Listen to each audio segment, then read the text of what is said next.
日本の税金の使い道トップ6、金額割れは7年度予算。第6位、文教及び科学振興費、金額約 5.7 兆円、公立学校の運営支援、教科書の無償配布、大学や研究機関での科学技術の研究開発に使われます。歴史的な増減、1990年代後半から約5兆円強の水準で固定されています。一般会計総額が1990年度の約66兆円から2025年度の約115兆円へと倍増近い伸びを見せる中で、この項目だけは横ばいが続いています。2004年の国立大学法人化以降、運営費交付金は毎年 1% ずつの削減が基本路線となりました。一方で、2010年の高校無償化導入や、近年の幼児教育保育の無償化により、予算の性質が施設運営から給付補助へとスライドしながら総額開示されています。使い道の変化、以前は教職員の給与義務教育費国庫負担金と校舎の建築費が中心でした。現在は ICT 環境の整備 GIGA スクール構想や、家庭の所得制限を設けた就学支援金など、ソフトウェアや個人への直接支援に資金が分散しています。科学技術振興費においても、全ての研究者に薄く配る基盤的経費が減り、特定の先端分野や優れた成果を期待できる研究に絞って配分する競争的資金の比重が高まっています。世界と比べて、日本の教育機関に対する公的支出の対 GDP 比は約 2.8% であり、OECD 加盟国平均の約 4.1% を大きく下回っています。特に高等教育大学などへの公的財政支出の割合が低く、家計が負担する授業料などの私的負担割合が約 65% に達しており、これは OECD 平均の約 30% の倍以上です。研究開発費の総額では世界最約20兆円。官民合算を維持していますが、政府負担割合は他国に比べて低く、企業の投資に依存している構造です。スキャンダル、文部科学省の汚職事件としては、2018年の私立大学支援事業をめぐる受託収賄容疑が挙げられます。特定の私立大学に補助金を交付する見返りに、当時の局長が自身の子供を不正に入学させたとして逮捕起訴されました。また、科学技術振興費に関連しては、研究費の確発注や、研究員の雇用実態がないのに給与を請求する不適切経理が国立大学等で毎年のように発覚し、数億円単位の返還命令が出る事案が続いています。未来は、今後は、深刻化する教員不足を解消するための教職調整額の引き上げに伴う人件費増が確実視されています。科学技術分野では、10兆円規模の大学ファンドの運用益を活用した、世界トップレベルの研究、大学国際卓越研究大学への集中投資が本格化します。また、生成 AI や半導体、量子技術といった経済安全保障に直結する特定分野に対し、従来の文教予算の枠外からも巨額の補正予算が投入される流れが強まる見通しです。第5位、公共事業関係費、金額約 6.1 兆円、道路や橋の整備、ダムの建設、災害に強いまちづくり国土強靭化などのインフラ整備に使われます。歴史的な増減、1990年代後半の約 9.7 兆円をピークに、2000年代の構造改革を通じて大幅に削減されました。2010年代初頭には約 4.5 兆円まで落ち込みましたが、2012年以降の国土強靭化政策により反転し、現在は約6兆円台で安定的に推移しています。ただし、補正予算を含めた実質的な執行額は、当初予算を数兆円上回ることが常態化しています。使い道の変化、かつては高速道路やダム、港湾といった新規の大型開発過去物に多額の資金が投じられていました。現在は、高度経済成長期に整備されるトンネルや橋などの老朽化に伴う維持管理更新が主軸となっています。また、近年の激甚化する気象災害に対応するため、流域治水や土砂災害対策といった防災や災害への配分が優先的に行われるようになっています。世界と比べて、日本の公的固定資本形成公共投資の対 GDP 比は約 5% 前後であり、OECD 平均の約 3.3% を上回る水準です。これは、急峻な地形や地震台風などの自然災害が多い地理的要因、及び人口密度に基づいたインフラ維持コストの高さが影響しています。一方で、建設業界の就業者数はピーク時から約3割減少しており、予算並みに対して現場の施工能力が追いつかない人手不足が国際的にも顕著な課題となっています。スキャンダル、公共事業に絡む最も代表的な問題は暖房です。リニア中央新幹線の建設工事や、東日本大震災の復興事業に関連して、大手ゼネコンなどが受注調整を行った独占禁止法違反事件が複数発生しています。また、特定の政治家が建設業者から献金を受け取り、特定の公共工事の受注を働きかける口利きによる収賄事件も、地方自治体から国政レベルまで歴史的に繰り返されています。未来は、2026年以降は、建設業界の2024年問題残業規制による人件費高騰と、輸入資材の価格上昇が予算を圧迫し続けます。これに対抗するため、ドローンや AI を活用した自動施工、3D モデルによる設計管理や AMCAM といった建設 DX への投資が加速します。また、人口減少地域でのインフラ維持を断念する戦略的撤退コンパクト指化を前提とした、より効率的な予算、配分への転換が議論の焦点となります。第4位、防衛関係費、金額約 8.7 兆円、自衛隊の運用、最新装備の購入、サイバー攻撃への対策などに使われます。歴史的な増減、1950年代の自衛隊発足以来、日本の防衛費は長らく対 GDP 比 1% 以内という国旗決定1976年を指針としてきました。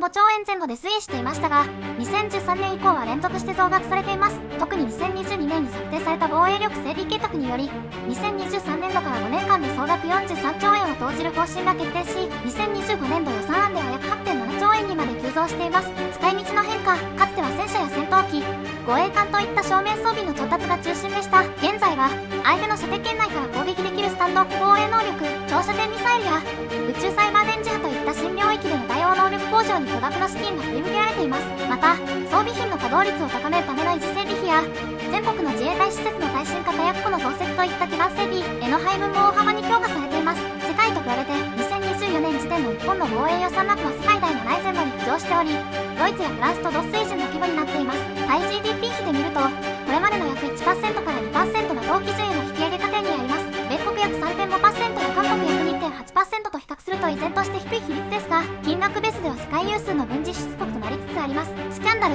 2024年には海上自衛隊による特定秘密の不適切な取り扱いや潜水艦の修理点検に絡む川崎重工業による裏金捻出自衛官への物品供与といった一連の不正が発覚しました。また、装備品の開発において当初の見積もりを大幅に上回るコスト超過や納入の遅延な状態化している点も会計検査院などから繰り返し指摘を受けている構造的な課題です。未来は2027年度までに対 GDP 比 2% の達成を目指しており、予算額はさらに増え続ける見通しです。この増額分を賄うための防衛増税の開始時期が政治的な焦点となっています。技術面では国産の次期戦闘機開発英国イタリアとの共同開発や AI を搭載した無人機の導入、極超音速兵器に対処するための迎撃システムの構築など、次世代の技術競争に対応した投資が加速します。補足経済規模 GDP に対しては 2% を目指していますが、国の1年間の使い道の中ではすでに約 7.5% に達しています。第3位、地方交付税交付金と金額約 18.9 兆円、国が一旦集めた税金を地方自治体都道府県や市町村に配り直すお金です。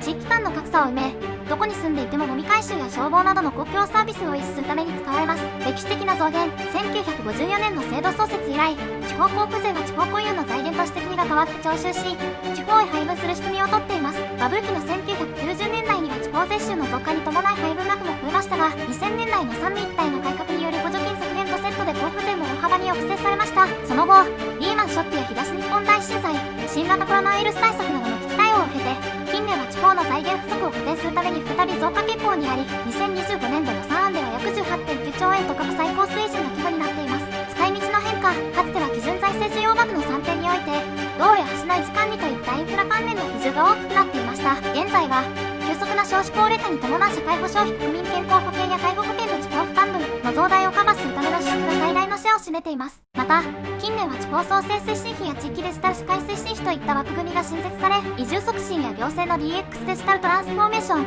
防災減災対策など特定の政策目的を持った3点項目が増加しています。世界と比べて日本の地方行財政システムは支出の約7割を地方自治体が担う支出の分権が進んでいる一方で、財源の約6割を国が握る税源の偏在が顕著です。この垂直的財源不均衡を調整する日本の地方交付税制度はカナダやドイツの連邦制国家における財政調整制度と比較しても地域間の財政力格差を是正する機能が非常に強力であると国際的に評価されています。一方で、国の関与が強く地方の自律的な財政運営を妨げているという批判も存在します。スキャンダル、近年問題視されているのは特定の目的で配分される臨時交付金の不適切な活用です。新型コロナ対策として自治体に配られた地方創生臨時交付金が本来の目的とはかけ離れたイカのモニュメントの建設石川県能登町や公用車の高級車買い替えなどに使われた事例が相次ぎ、会計検査院や国会で厳しく追及されました。また、特別交付税の算定をめぐり、自治体職員の国への報告数値を水増しして交付額を不正に増やそうとする事案も散発的に発生しています。未来は2026年以降は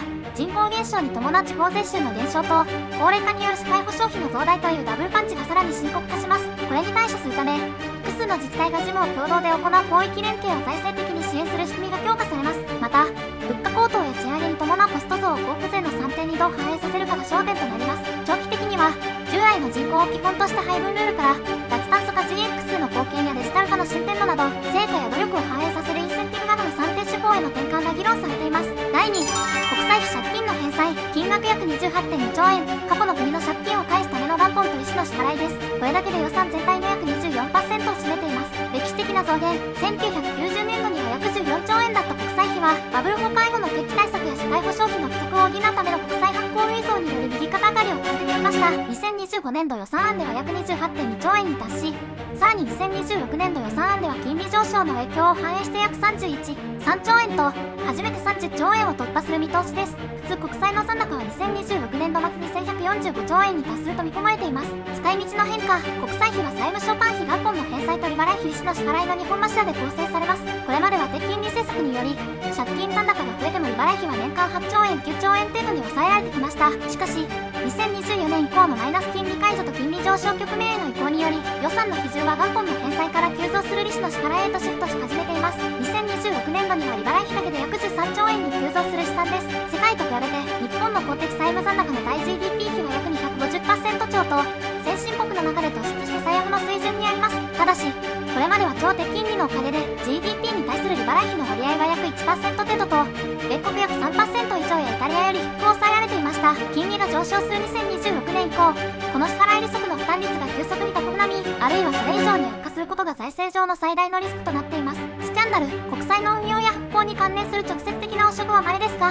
民間金融機関では国債等の売却益を横領する事件2002年の農協組合長による約6億円の横領などが発生しています。また、18世紀イギリスの南海豊方事件のような、公債を引き受ける企業の株価を不正に釣り上げた歴史的なスキャンダルは、現代の債券市場の規制の原点となっています。日本においては、不祥事というより将来世代への負担の先送りという財政運営そのものの倫理性が議論の対象となっています。未来は、財務省の高年度影響試算によれば、金利上昇が続いた場合、2029年度の国債費は 41.3 兆円にまで膨らむと予測されています。これは社会保障費の予算規模に匹敵、あるいは上回る数字であり、国債費が最大の支出項目になる可能性が現実味を帯びています。税収が増えても、その増収分が全て借金の利払いに消えてしまう財政の硬直化が深刻な課題となります。第1、社会保障関係費、金額約 38.3 兆円、医療、年金、介護、そして子育て支援など、私たちの健康と老後、そして子供たちの未来を支えるために、予算の3割以上が使われています。歴史的な増減、1990年度には約 11.6 兆円だった社会保障関係費は、高齢化の進展に伴い右肩上がりで増加し続けています。2025年度予算案では約 38.3 兆円に達し、一般会計歳出総額の約3分の1を占める最大の項目となりました。団塊の世代が全て75歳以上となる2025年問題を迎え、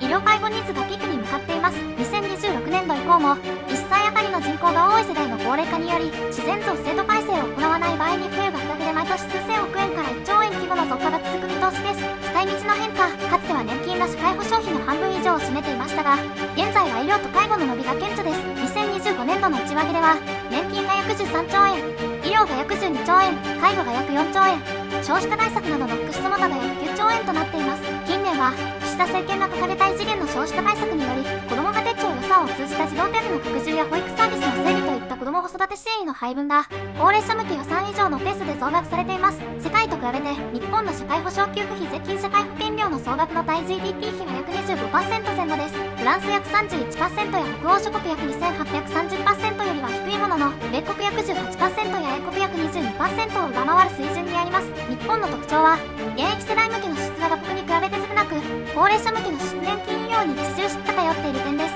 また、これだけの給付を賄うための国民負担率と税負担社会保障負担は約 46% であり、OECD 平均並みですが、米国約 32% よりは高く、北欧諸国約 60% 前後よりは低いという中間の位置にあります。スキャンダル、社会保障予算に関連する不正の多くは、給付金の詐取や診療報酬の不正請求です。2020年から2022年にかけては、新型コロナ対策の雇用調整助成金をめぐり、架空の従業員を申請するなどの手口で数百億円規模の不正受給が発覚しました。また、一部の医療機関や介護事業所による実施していないサービスの請求や点数の水増しといった診療報酬介護報酬の不正請求は毎年数件から数十件発覚し、保険指定の取り消しや返還命令が下されています。未来は2026年以降は現役世代の急激な減少に伴い、保険料収入だけでは制度を維持できない局面が深刻化します。そのため、一定以上の所得がある高齢者の窓口負担割合の引き上げや介護保険の自己負担増など、負担の公平化に向いた法改正が継続的に行われる見通しです。また、